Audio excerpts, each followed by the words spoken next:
I mean, like it was difficult, but I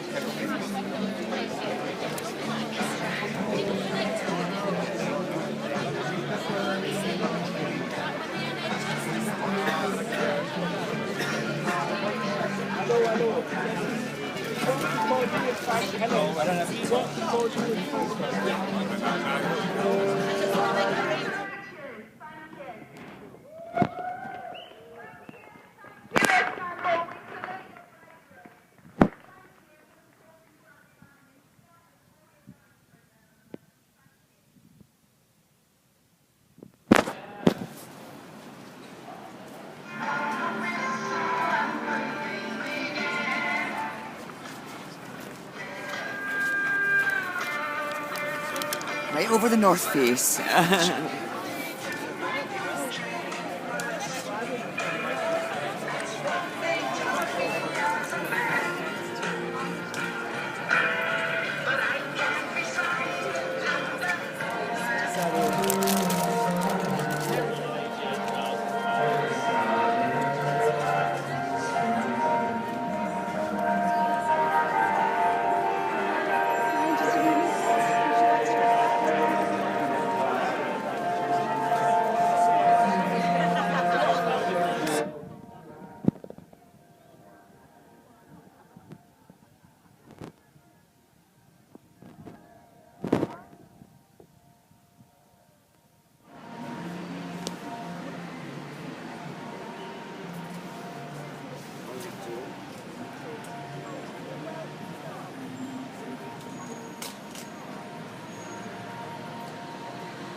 Somebody told me. I heard somewhere that the charges were going to be reduced.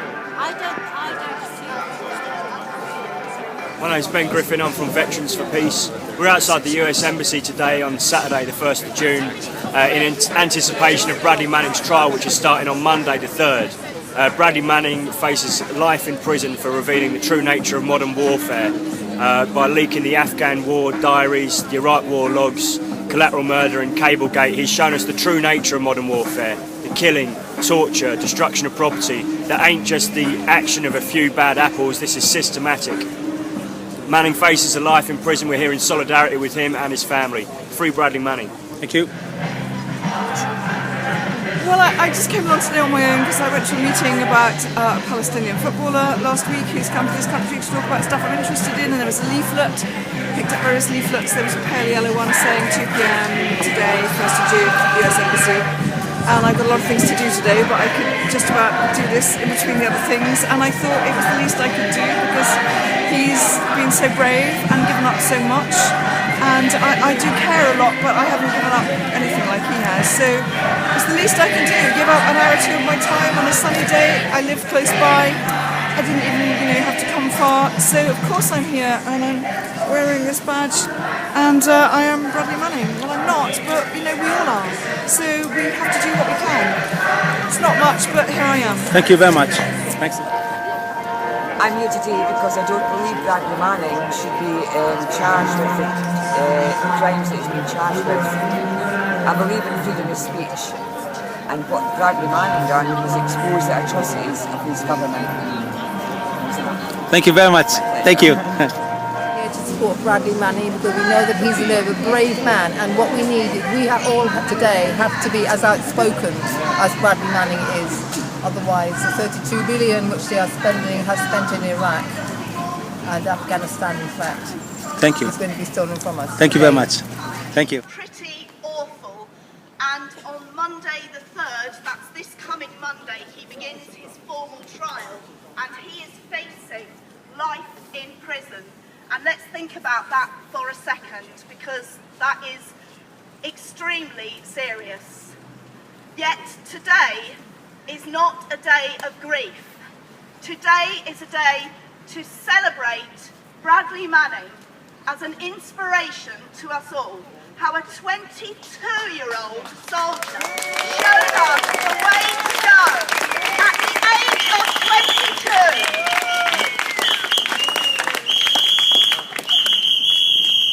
What a kid! Amazing!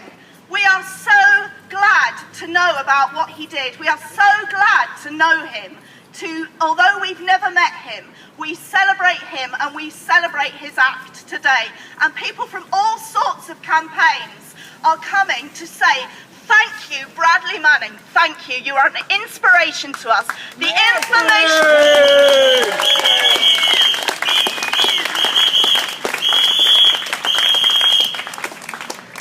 information that you revealed, Bradley Manning, has been of immense use to our campaign. People are saying this from all sorts of places. The information you revealed, Bradley Manning, has been of immense use to the whole world.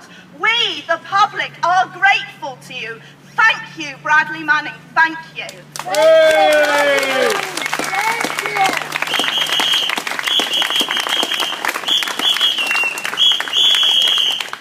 All over the world, there is war, repression, sorrow, anguish, grief, horror, all over the world. If we just looked at those things, we would bow our heads and we would despair. We would just never stop weeping. We would just die. But because of people like Bradley Manning and many others all over the world like him, we can lift up our heads and have hope. Thank you, Bradley Manning. You have given us hope in dark days. Thank you. Thank you, Bradley Manning. Thank you. I'm going to introduce our first speaker, somebody that has a very particular connection to Bradley. My name's Kieran O'Reilly. I'm from the Captain Work Community, Giuseppe Conlon House, where we have people fleeing the wars of Iraq and Afghanistan and elsewhere living with us. I served over 30 months in US prisons at the beginning of this war for disarming a B-52 bomber in New York in New Year's Day 1991. It seemed like a good idea at the time. I just say that to say this has been a very long war.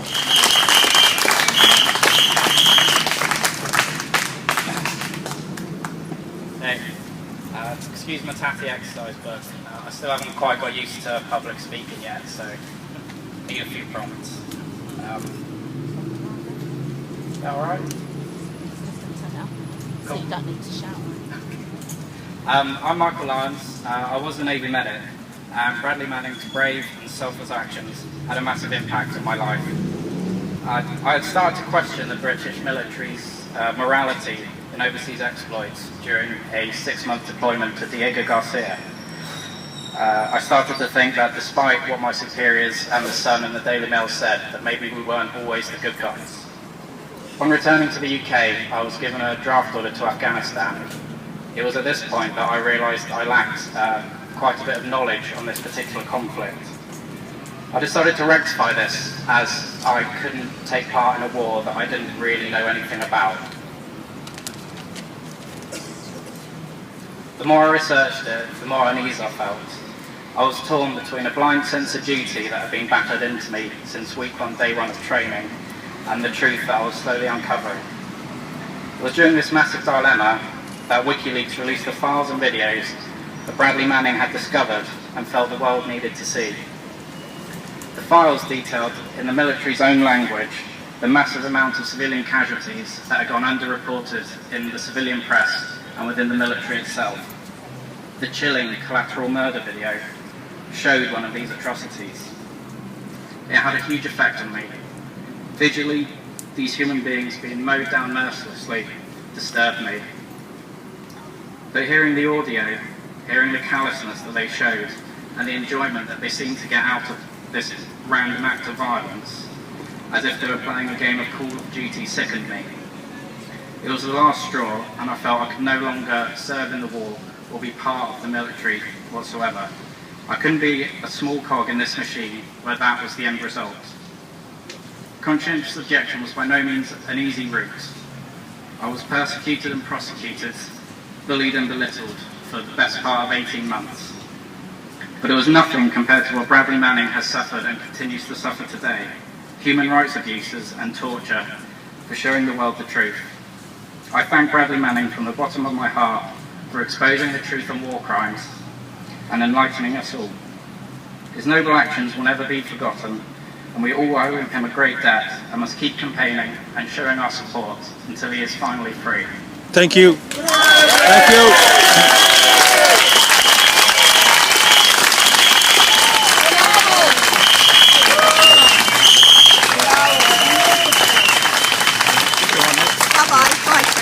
West Wales for Bradley Manning.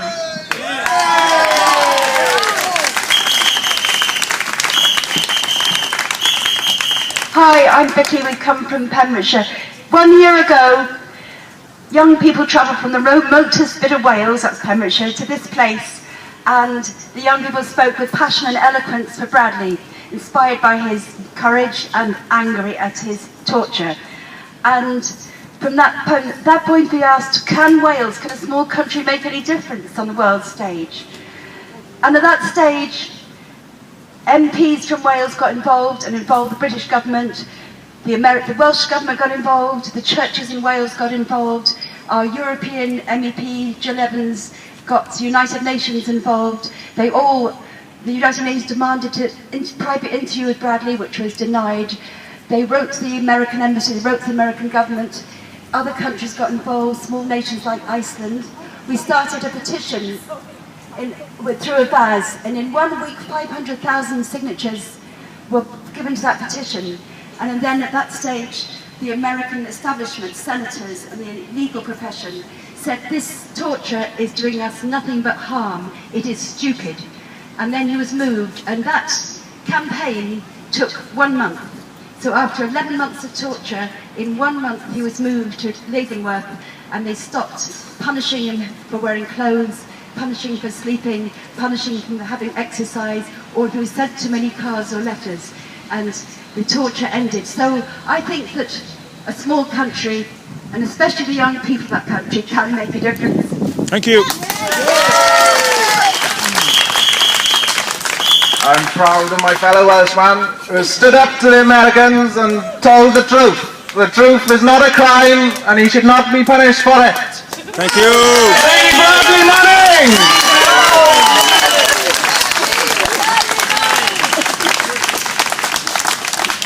Hello, I'm Jessie. I'm also from West Wales. I'd like to say that I'm very impressed and inspired by Bradley and what he's done and how brave he was to do it. I was horrified at what some of his fellow soldiers have done and the way he's been treated by the American military. And I'd like to say thank you to Bradley for bringing to light the horrors of the war to the rest of the world. Thank you. Thank you. Hello, my name is Tessa and I'm here to raise my voice and show support for Bradley Manning. I know many people who are outraged and touched by how Bradley's been treated and the charges that he still faces, all for telling the truth. I know a lot of people who couldn't be here from Pembrokeshire today, and I'd like my words to represent them, who are in full support of Bradley for all the bravery that he's shown. He may not be your brother or your cousin, but from Pembrokeshire we view him as a child of our community, and where we come from, that means that he's our family. So whether you know him or not, I'd like you to raise your voices. Free Bradley Manning! Free Bradley Manning! Thank you. Wales for Bradley Manning. Whoopee! Yes, thank you. And we've just heard that the wonderful David Rodovix has turned up to play for us, to play and sing his song for Bradley, to say some words and to sing some other things. Please give a big hand for David Rodovix on his European tour. We were absolutely amazed when we discovered that this man who has written a song for Bradley so long ago and who is so well known on the international protest scene was actually over here at the very time of our demo. We were astounded and we were so glad to invite him to come and sing and play for us, which, you know, is just such an amazing coincidence, or not. Thank you.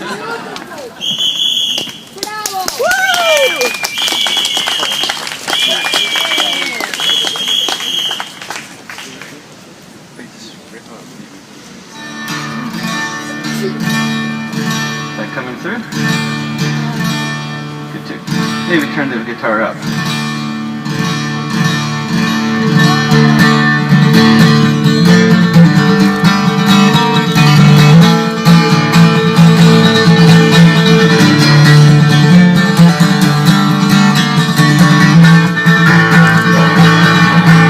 Private Manning was an analyst. If what they say is true, he was paid to read reports, find the patterns sifting through. As he read the data, the patterns did emerge. Patterns that were clear both before and since the surge. Patterns of abuse of the most horrific kind. Gunning down civilians out of view and out of mind. Gunning down the opposition in the middle of the night. Sending off the scholars to be tortured out of sight. Sometimes you need desperate measures when you live in desperate times. Private Manning saw he was looking at war crimes. He wondered what to do to allow the dead to speak. He finally decided to contact WikiLeaks. Now it's all out on the table and everybody knows the emperor is naked, he's not wearing any clothes.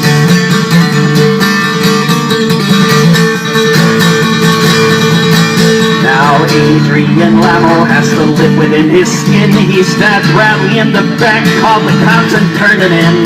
But not before the soldier took 500,000 files. If you printed all the pages, they stretch on for miles. Evidence against the state, right from the horse's mouth. Machinations in the west, bombings in the south. A treasure trove of details for all the globe to see. How much they need to lie and kill for democracy. How many drone strikes have hit villages, leaving everyone to die.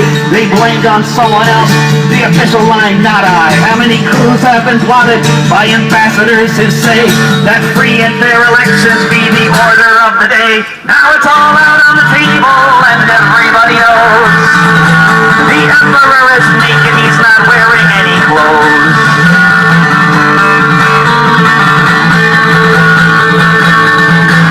Now the genie's out of the bottle and they're trying to stuff it back and stop it from illuminating everything we lack, such as the rule of law or playing by the book. Look, you can read it, it's right here. The ship of state is run by crooks and they vilify the messengers, call them every name for daring to blow the whistle on the nature of their game. The game of taking lives and endangering the rest in order for the wealthy few to do what they do best, dominate the world or the corporate elite. But now their cover's blown from their head down to their feet, and now the stars and stripes is looking much more like a rag. The lid is off the box, the cat's out of the bag. Now it's all out on the table and everybody knows the emperor is naked, he's not wearing any clothes. It's all out on the table and everybody knows the emperor is naked, he's not wearing any clothes.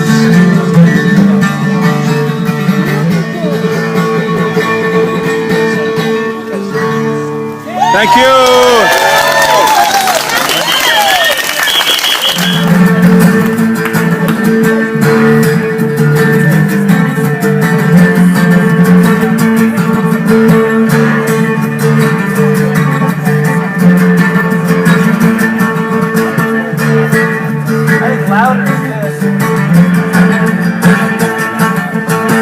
Heads of state came to threaten and to boast, to articulate their message and together make a toast to the new schemes they are hatching, to the next regime they'll change, to the next nation they'll turn into a bombing range.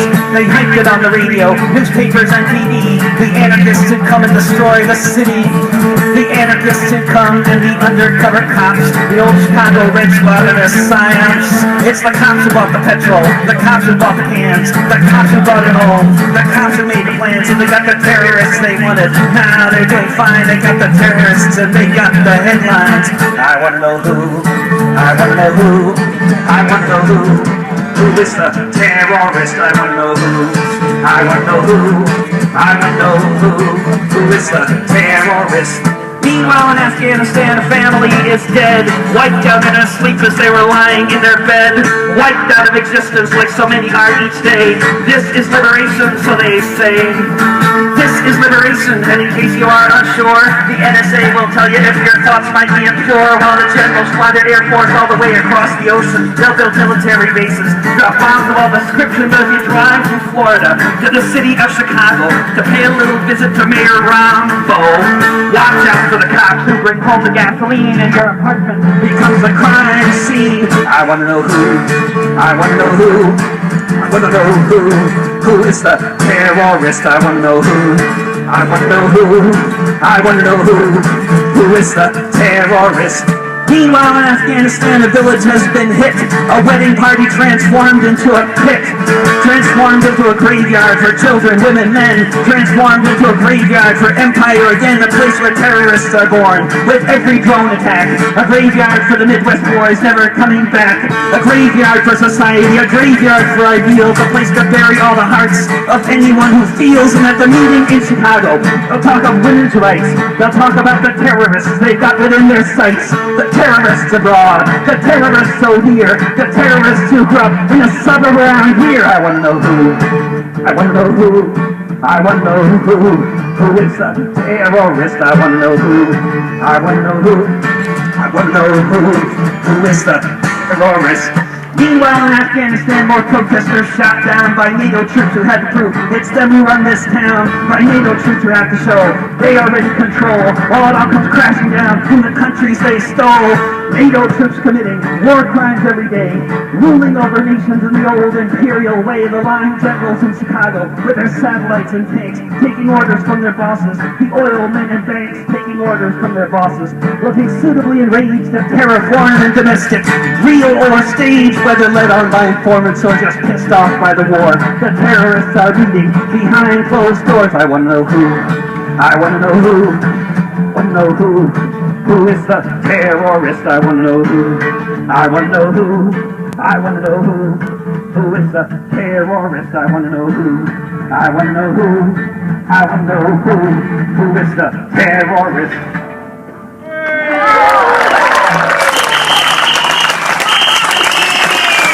Solidarity with Bradley Manning all over the world. It's a real, well, I'd have to say pretty depressing thing to see outside of Fort Meade, Maryland, outside of his trial a few months ago. I was there, and there was not a single member of the national press from the United States there. There were bloggers and stuff, and then there was representatives of the entire spectrum of the European press, and that's not a good sign. It is a fact that no matter how good looking and no matter what a good speaker is, Barack Obama has imprisoned more whistleblowers than every other administration combined in the history of the United States. Barack Obama's policy, the Obama administration's policy, is in many senses worse than the previous administration, as shocking as that is, because the previous administration not only killed people that they called terrorists, but they arrested them and imprisoned them. Granted, they imprisoned them without trial, but Obama doesn't believe in imprisoning without trial. He just believes in killing people with robotic airplanes from the sky.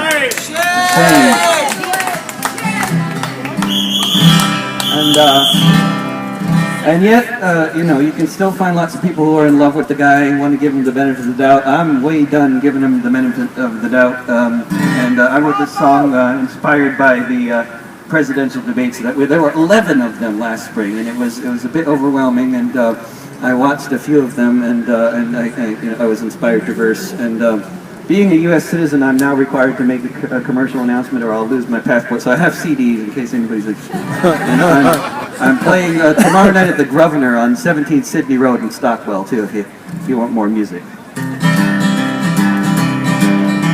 I turned on my TV, though it was hard to see these men who would be head of state. What a great country from sea to shining sea. We watched the Republicans debate. Newt stood with his third wife and said, "You bet your life the president is a red. He wants to tax the rich a lot, take your limo and your yacht. He wants to have the bankers' heads." And if he gets it again, he'll paint the White House pink, and then he'll hire Chavez as his VP. Then we'll be right on track to give capitalism the sack, along with the insurance industry. If only it were true, if only it were true, I'd be so happy, wouldn't you? If only it were true, if only it were true, if only it were true. That's the chorus. If you feel like singing along. He'll give everyone food stamps and wheelchair ramps. He'll subsidize windmills and maple syrup. He'll cripple industries with eco-friendly policies, and pretty soon we will be just like Europe. He'll shut down oil wells, give out solar cells to every home in Delaware and Illinois. He'll ban logging in the parks, he'll send the works of Karl Marx to the homes of every American girl and boy. He'll abolish pesticides, he'll be giving out free rides and free lunches too in his high-speed trains. He'll start lots of public works, full of union perks. He'll fill all the cities up with bicycle lanes. If only it were true, if only it were true, I'd be so happy, wouldn't you? If only it were true, if only it were true, if only it were true. Watch out, his critics tell, this shall be our death knell. He'll pull the troops out and end all of our wars. He'll gut military spending, our empire will be ending, and soon we'll be invaded by the Moors. He'll legalize all drugs, give away beer mugs and hookahs to every child, and Korans. He'll ban religions from the schools, give 40 acres and a mule to every person who makes less than 50 grand. He'll close Guantanamo to torture, he'll say no. He'll make us all drive electric cars. He'll reinstate the fairness doctrine, take off that damn flag pin, and he'll put Rupert Murdoch behind bars. If only it were true, if only it were true, I'd be so happy, wouldn't you? If only it were true, if only it were true, if only it were true. If only it were true, if only it were true, I'd be so happy, wouldn't you? If only it were true, if only it were true, if only it were true. Thank you. Oh, Bradley Manning! Thank you. That's the latest. Ben for president! No. Bradley for president! Ben for queen! No one for president. No one for president! My name's Ben Griffin. Yeah. My name's Ben Griffin. I'm from an organisation called Veterans for Peace. Part of our work is to support resistance from within the military, because resistance from within the military can end wars. Whether that's the war that ended on the Eastern Front during the First World War when the Russian soldiers decided to go home, or the Vietnam War. Today we don't have conscription, but we do have, our young people are economically conscripted and culturally conscripted into the military. But when those young people end up in wars in Iraq and Afghanistan, they realise that what they're doing, what they're involved in, is irrational. When you're going into people's houses every night and dragging out innocent people and locking them up, you're making more enemies. It doesn't make sense. When you leave those families in those houses without any means of making a living, when you take away the male who's providing the income, when you take away the security by smashing the door in, when you take away the mobile phones and take away the computers and the money, that's immoral. And when you take those individuals and lock them up and torture them, that's illegal. And when our young people, these soldiers, realise that what they're doing is irrational, immoral or illegal, they resist. And there's been a lot of cases of people resisting from within the military during the global war on terror. Guys have refused to go out on patrol. Guys have pretended to go out on patrol. People have made unofficial truces with the locals so they don't get into fights with them. Other people have resisted by refusing to deploy to Iraq and Afghanistan or refusing to go back. Joe Glenton, Mike Lyons, Malcolm Kendall Smith in this country have all been to prison for refusing to fight in those wars. Bradley Manning, as far as I'm concerned, is the most significant resistor from within the military during the last 10 years. Yes! He did something special. Other soldiers have resisted, like I've said, by refusing to go back, refusing to fight. This guy had access to information, and that hundreds of thousands of other people had in the US system, right? And he saw the information that became the Afghan war diaries, the Iraq war logs, the collateral murder video in Cablegate. And he noticed that what was going on in Iraq and Afghanistan was not the work of a few bad apples, as our governments try and tell us. It is systematic. The torture, the killing is systematic, it's part of the programme. Now Bradley could have just sat there on that information and got on with his job, said yes to his officers and just carried on making up intelligence reports for them, but he decided to do something about it. He decided to leak that stuff, and we know now that Manning has admitted to being the person who leaked that stuff, so we can say that freely. And as a result of that, all of us, soldiers included, have a much clearer impression about what war is really like. The collateral murder video says it all really, when you see the casual nature of the killing, the callousness, as Mike said, of the radio talk that's going on. You know when they say that they've wounded the kids and they say it's their fault for bringing them to a battlefield. This place is their home.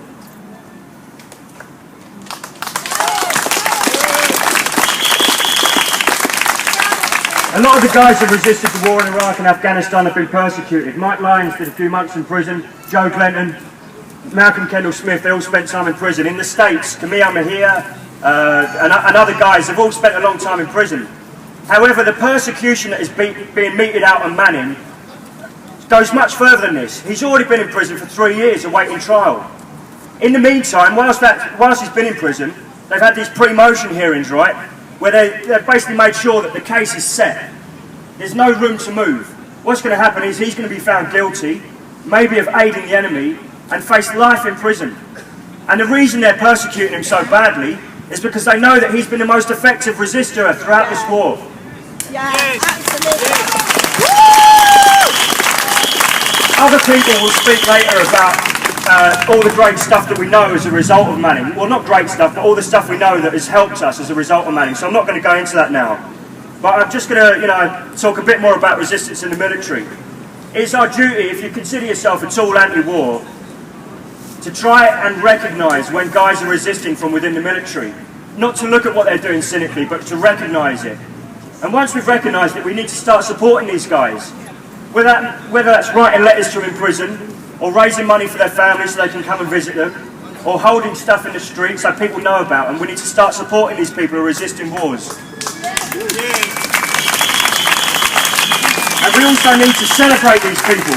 These people should be our heroes. Mike Lyons, Camille Mejia, Bradley Manning, they should be our heroes. Their pictures should be everywhere.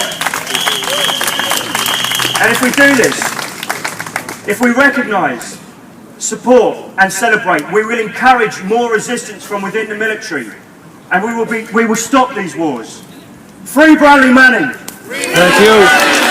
Of that NATO massacre back in when? 2009. Okay, so give us a big hand for Guy Smallman, photojournalist and visitor to Afghanistan on many, many occasions.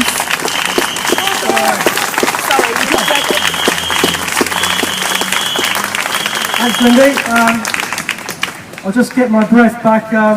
Sorry I'm late. I've just had a really, really pleasant afternoon down the road with the BNP.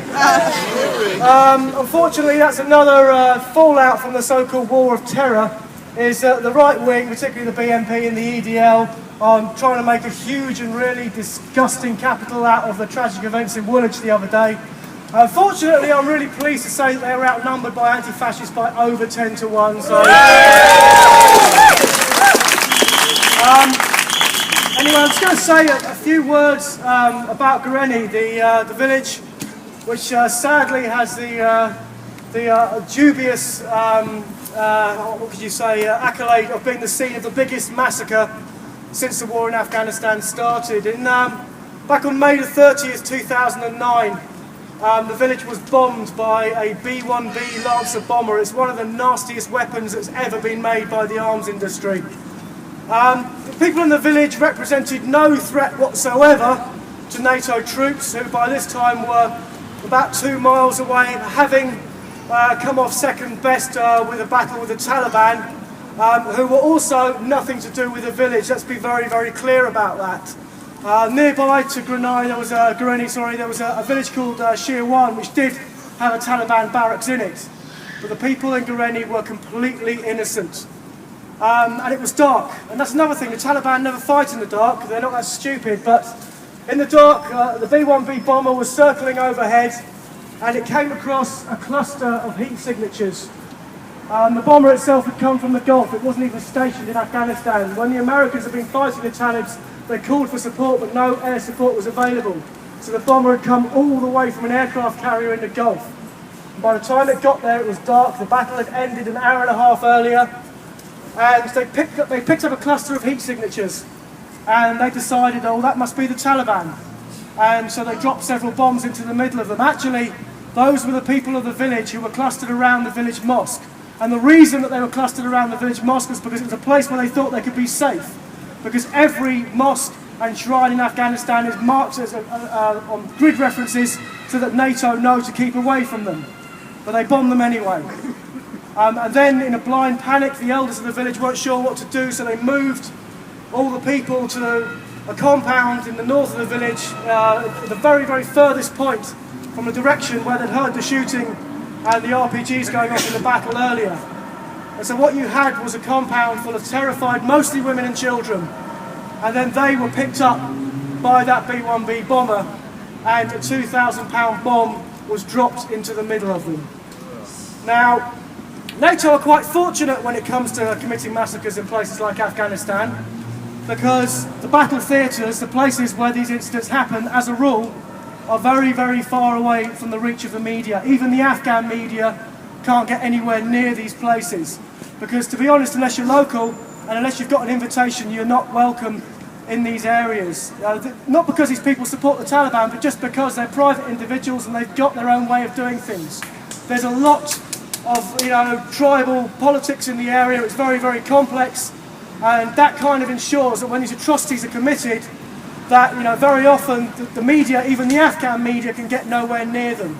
Now, the only reason that I was able to go there was because a very trusted friend of mine was from Farah province, which is where the massacre took place. Farah, by the way, is the poorest province in all of Afghanistan, and a very, very trusted friend of his, someone he described as his brother, was from that village. He was an elder from that village. So after negotiation, I was allowed to go there for a short time to see the aftermath of what had happened. At first I was shown the area around the mosque, and there were craters everywhere. But then I was taken to the place where, the compound where the majority of the people died. And it's thought that about 80 people, mostly women and children, died in that compound. And the villagers had, in keeping with tradition, had removed all the bodies and the body parts before sundown the next day in keeping with Muslim tradition. But the area still stank of death. And human bodies have a very, very distinctive odour. It's something I first smelt when I visited the aftermath of the Pakistan earthquake back in 2005. And the stench was everywhere. And there were flies buzzing all over the rubble because the people hadn't been able to pick up, everything. So they're having a lot of stuff lying behind. And there was people's personal possessions. There were ripped up prayer mats. There were bits of torn clothing all over the place.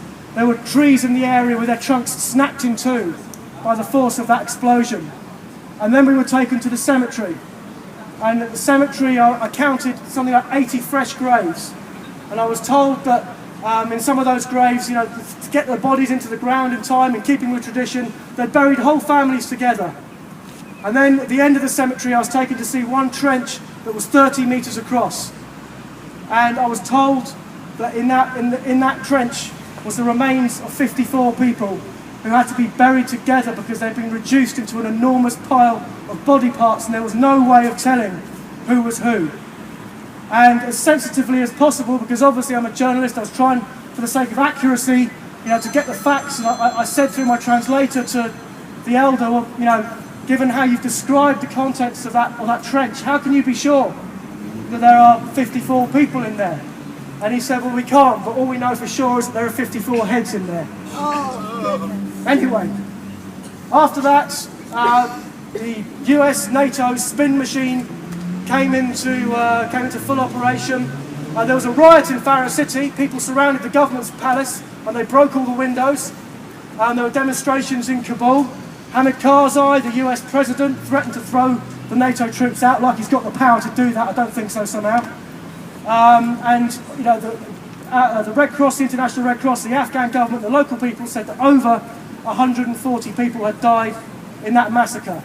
And then US Central Command produced their own report where they said that 25 civilians may have died and that around 60 Taliban may have died as well. Firstly, the Taliban weren't even welcome in that village. The locals, if you don't believe me, go back and look at the footage I brought back that was on Channel 4 News.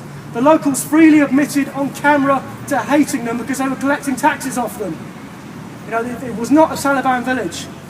But when these battle theatres are so far away, it's possible for for NATO to lie about what goes on in these circumstances. And by a staggering coincidence, the cockpit footage from that B-111 bomber and the cockpit footage from the drones all remains classified. Well, what a surprise. So what's this got to do with Bradley Manning? Well, it seems, we don't know this for sure, but it seems like common knowledge that before he was arrested, Bradley Manning passed the cockpit footage that was taken of that massacre to WikiLeaks. So we will one day see the truth about what happened in that village. I don't care the fact that all these right-wing bloggers and all these other arseholes are calling me a liar. They can call me what they like. I take it as the very highest of compliments. Yes. But one day, hopefully, that footage will show the world what happened in that village, and then the Americans can turn around and repeat their lies about 25 civilian casualties. Thanks very much. Thank you.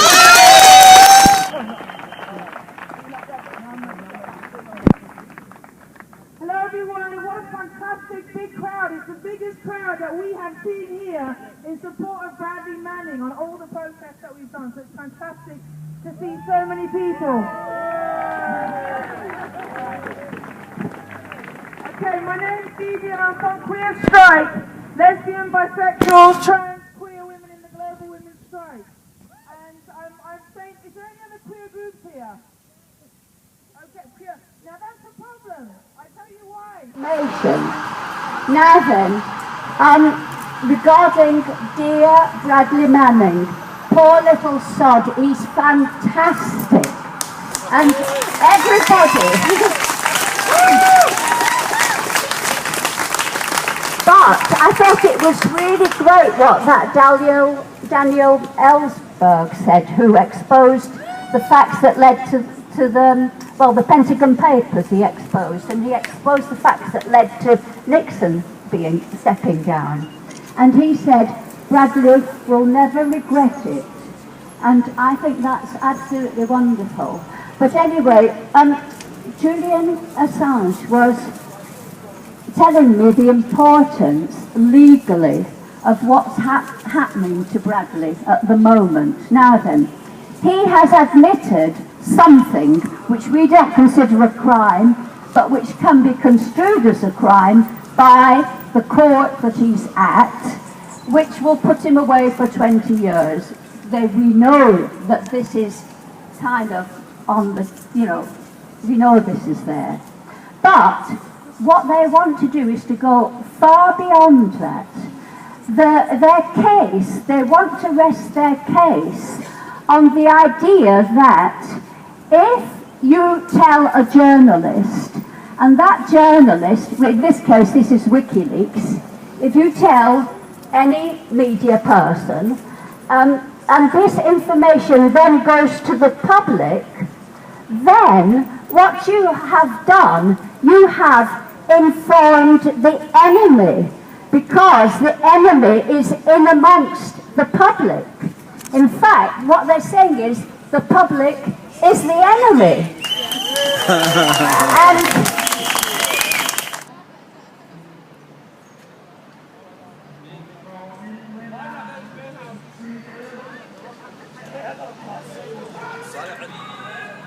حياك الله أخي. Is a concern for everyone that cares about making this world a better place.